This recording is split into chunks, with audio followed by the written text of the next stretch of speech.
तुलसी विवाह की पौराणिक कथा आज हम आपके लिए लेकर आए हैं मित्रों। तुलसी विवाह एकादशी या द्वादशी पर किया जाता है। कई लोग देव उठनी एकादशी पर विवाह करते हैं, कई द्वादशी पर और कई पूर्णिमा पर। तो इस बार तुलसी विवाह कई जगह पर 4 नवंबर को होगा और कई जगह पर 5 नवंबर को होगा। कथा इस प्रकार है। एक बार भगवान शिव ने अपने तेज को समुद्र में फेंक दिया। उसमें से एक बालक ने जन्म लिया। वह बालक आगे चलकर जालंधर के नाम से दैत्य राजा बना। उसकी राजधानी का नाम जालंधर नगरी था। दैत्यराज कालनेमी की कन्या वृंदा का विवाह जालंधर से हुआ। जालंधर महाराक्षस था। अपनी सत्ता के मद में चूर उसने माता लक्ष्मी को पाने के लिए युद्ध किया, परंतु समुद्र से उत्पन्न होने के कारण माता लक्ष्मी उसे अपने भाई के रूप में स्वीकार किया। वहां से पराजित होकर वह देवी पार्वती को पाने की इच्छा से कैलाश पर्वत पर गया। भगवान शिव का ही रूप धरकर माता पार्वती के समीप गया, परंतु मां पार्वती ने अपने योग बल से उसे तुरंत पहचान लिया और वहां से अंतर्ध्यान हो गई। देवी पार्वती ने क्रोधित होकर सारा वृतांत भगवान विष्णु जी को बताया। जालंधर की पत्नी वृंदा अत्यंत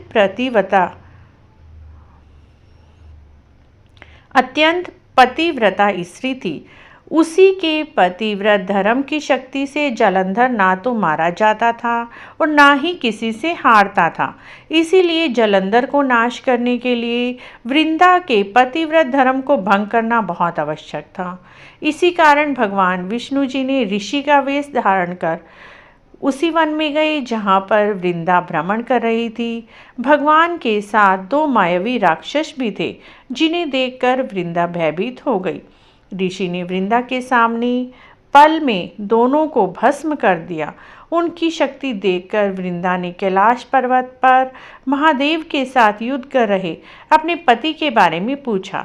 ऋषि ने अपनी माया जाल से 2 वानर प्रकट किए। एक वानर के हाथ में जालंधर का सिर था, दूसरे हाथ में धड़ था। अपने पति की यह दशा देखकर वृंदा मूर्छित होकर गिर पड़ी और होश आने पर ऋषि रूपी भगवान से विनती की कि वह उसके पति को जीवित करे।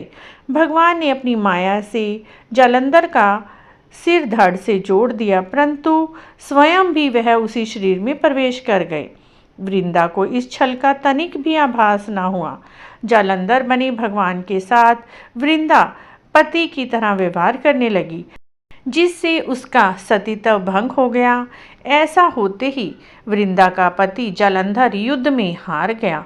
यह सारी लीला जब वृंदा को पता चली तो उसने क्रोध में आकर भगवान विष्णु जी को शिला होने का शाप दे दिया, यानी पत्थर बनने का शाप दे दिया। अपने भक्त के शाप को भगवान विष्णु जी ने स्वीकार किया और शालिग्राम पत्थर बन गए। सृष्टि के पालनहर्ता के पत्थर बन जाने पर सारा ब्रह्मांड असंतुलित हो गया। यह देखकर देवी देवता त्राही त्राही करने लगे और वृंदा से प्रार्थना की भगवान को शाप मुक्त करने की। वृंदा ने भगवान विष्णु जी को शाप मुक्त कर स्वयं सती हो गई। जहाँ वृंदा भस्म हुई थी वहाँ तुलसी जी का एक छोटा सा पौधा होगा। भगवान विष्णु जी ने वृंदा से कहा, तुम अपने सतीत्व के कारण मुझे लक्ष्मी से भी अधिक प्रिय होंगी। अब तुम तुलसी के रूप में सदा मेरे साथ रहेंगी। तब से हर साल कार्तिक महीने की देव उठनी एकादशी के दिन तुलसी विवाह के रूप में मनाया जाता है।